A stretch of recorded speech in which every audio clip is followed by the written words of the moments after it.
Brothers and sisters in Islam, I end up by saying this.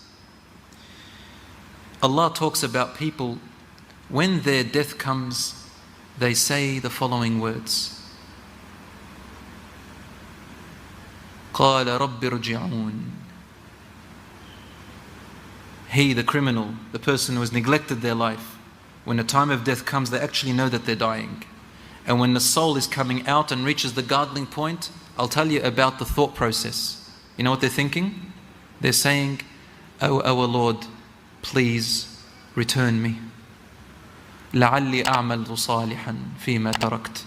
Maybe I will compensate, do some good work instead of what I have left behind. But Allah replies by saying, وَلَنْ يُؤَخِّرَ اللَّهُ نَفْسًا إِذَا جَاءَ أَجَلُهَا.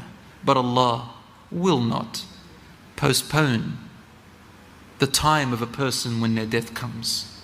In another ayah He says, it will not be postponed, nor brought forward a single moment.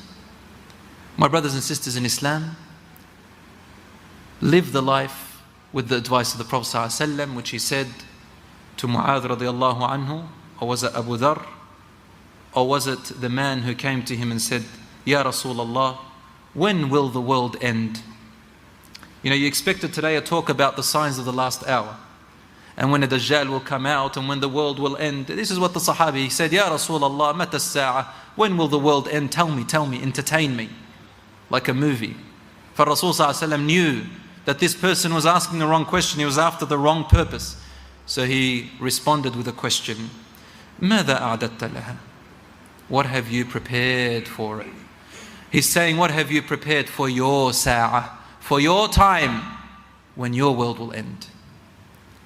My brothers and sisters in Islam, prepare for your time and prepare from now. And do not look at the insignificant issues in life.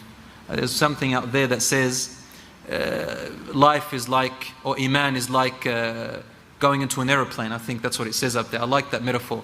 The higher the aeroplane goes, the smaller the world looks.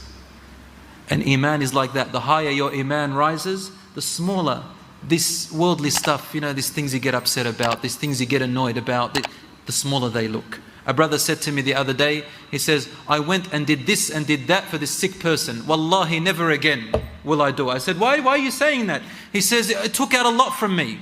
Never again. I said, don't say never again, ya akhi. Think about the rewards that you worked for and don't lose your rewards, as Allah says.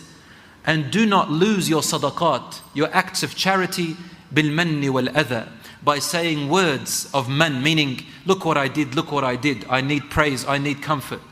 Wal-adha, and then saying words that hurt other people. I did this for you and I did that for you, expecting praise from others. Don't do that. Work and anticipate only the ajr from who? Who's the ajr from? Allah subhanahu wa ta'ala, not from people, my brothers and sisters. Not from people.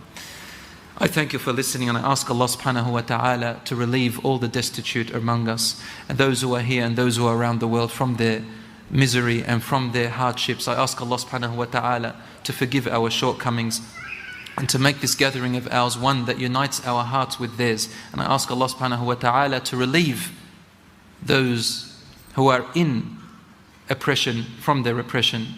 O Allah, accept our dua. And I ask Allah subhanahu wa ta'ala to accept our gathering in goodness. أقول قولي هذا وأستغفر الله لي ولكم فاستغفروه والسلام عليكم ورحمة الله وبركاته.